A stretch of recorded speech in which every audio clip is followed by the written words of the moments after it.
There are cries of witchcraft in our town. If you have not met, there are 5 young girls who have been afflicted, and they are crying out upon many, saying that they are using witchcraft to hurt them. Indeed, they've even cried out upon Bridget Bishop.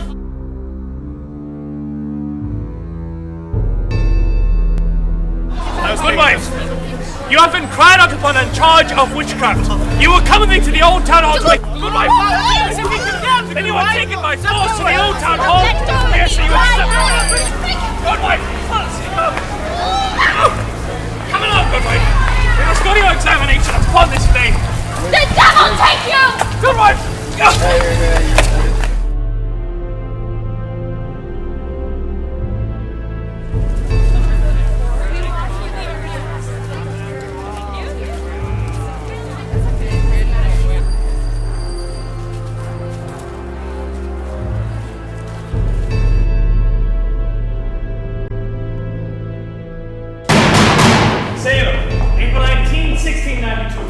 There being complaint made before assisted by John Hunter Jr.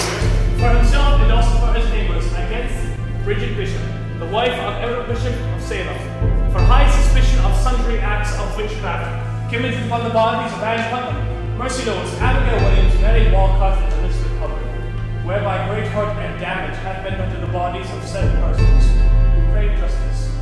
These and ye are herewith summoned to the hall of Lieutenant Nathaniel Ingersoll for their examination relating to this complaint. Please, all rise. Colonel John Hoffman presiding.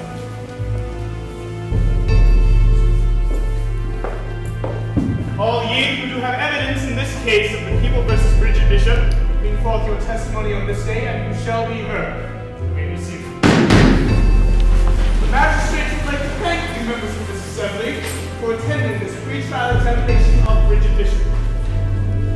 Now, good right, Bishop, what do you say? You stand here charged with sundry acts of witchcraft committed on the bodies of Anne Putnam, Mercy Lewis, and others. I am innocent. I know nothing of it. I have done no witchcraft. And yet you are charged by these 4 or 5 for hurting you. What do you say to me? I never hurt these persons in my life. I never saw them before.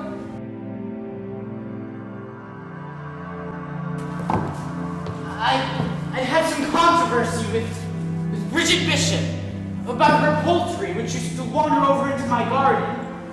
Words were spoken between us. A short while after, one evening after I'd gone to bed, I felt a heavy weight on my breast, so that I woke up. As God is my witness, I clearly saw Bridget Bishop, or else her specter, sitting on my stomach. She seized me by the throat and proceeded to strangle me and stifle me like that, almost until daybreak. I went to bed early, feeling oppressed by the weather.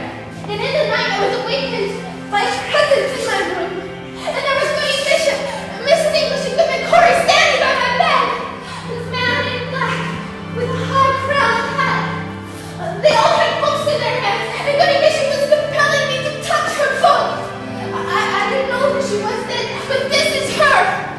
For about 6 years ago, I was in bed.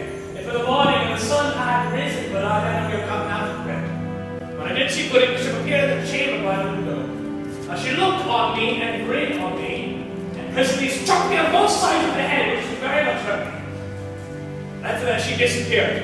Later that day, which was the Sabbath day, the Lord's Day, I saw her appear in another room.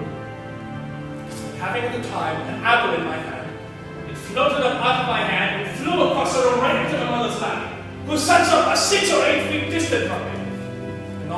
Then she disappeared, and though my mother and several others were in the room, they contest they saw her not. Oh, go boil your head in some juice. Hey, what, Bishop?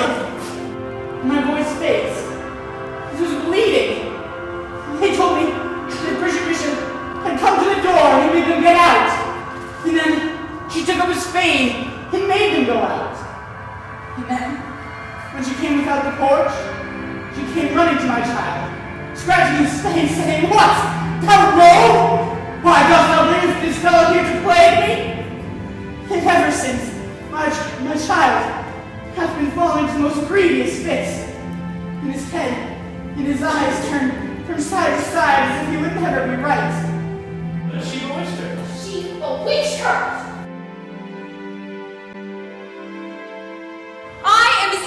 as the child unborn.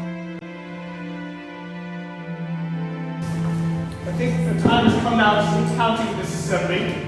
But I will say for a final time that you are not again to decide whether or not Goody Bishop is a witch and that she should be hanged as such, but only if you have any suspicion of it, so that there may be a formal trial where this matter may be investigated more, and each of these witnesses must be corroborated with to make good of their testimony.